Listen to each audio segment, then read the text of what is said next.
విదేశాల్లో చదవాలనుకుంటున్నారా? అయితే విదేశ్ కన్సల్టెంట్స్ ని సంప్రదించండి.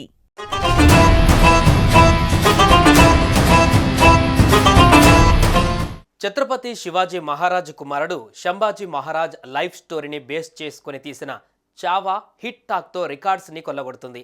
ఈ సినిమా చూసి శంభాజీ మహారాజ్ని ఇన్ని హింసలు పెట్టారా అని థియేటర్స్లో భావోద్వేగానికి గురవుతున్నారు ఆడియన్స్.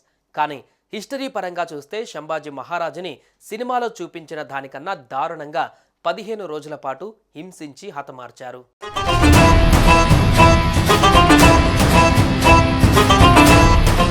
ఔరంగజేబుకు చుక్కలు చూపించిన ఛత్రపతి శివాజీ అకస్మాత్తుగా 1680లో మృతి చెందారు. ఆ తర్వాత రెండవ ఛత్రపతిగా పగ్గాలు చేపట్టిన ఆయన పెద్ద కుమారుడు శంభాజీ మరాఠా సామ్రాజ్యాన్ని 1680 నుండి 1689 వరకు 9 ఏళ్ల పాటు కాపాడుతూ వచ్చాడు. జీవితాంతం పోరాటాలతోనే గడిపిన శంభాజీని నమ్మిన వాళ్లే వెన్నుపోటు పొడిచి మొఘల్ సైన్యానికి పట్టించారని అంటారు. సంగమేశ్వర్లో అంగరక్షకులతో రహస్యంగా ఉన్న శంభాజీ గురించిన వివరాలు ద్రోహులు మొఘల్ సైన్యానికి అందించారు. ముకర్రాబ్ ఖాన్ నాయకత్వంలోని మొఘల్ సైన్యం శంభాజీని ఆయన మిత్రుడు పట్టుకొని కవి కలాష్ను బంధించి సోలాపూర్ దగ్గరలోని అకలూజ్లో ఉన్న ఔరంగజేబ్ వద్దకు తరలించాడు. అందుకే మొఘల్ చక్రవర్తి ఆ ప్రాంతానికి ఆనందంతో అసద్ నగర్ అని పేరు పెట్టాడని అంటారు.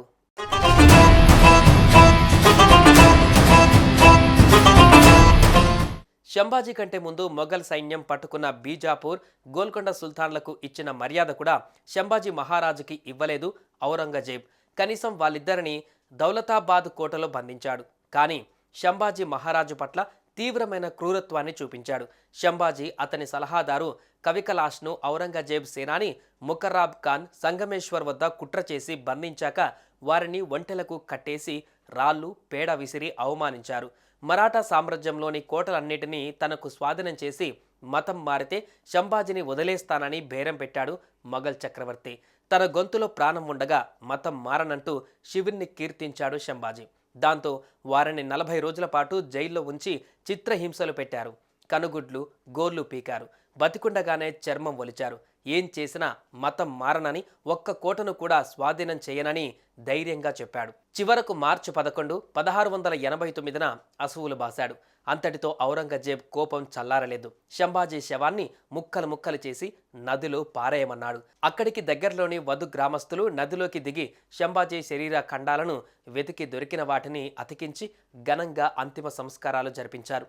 చరిత్రలో నిలిచిపోయిన శంభాజీ హత్య ఇప్పుడు చావాతో ప్రేక్షకులను కంటతడి పెట్టిస్తున్నాయి. తండ్రికి ఛత్రపతి బిరుదు ఉన్నట్టే శంభాజీని ధర్మవీరుగా గౌరవిస్తారు.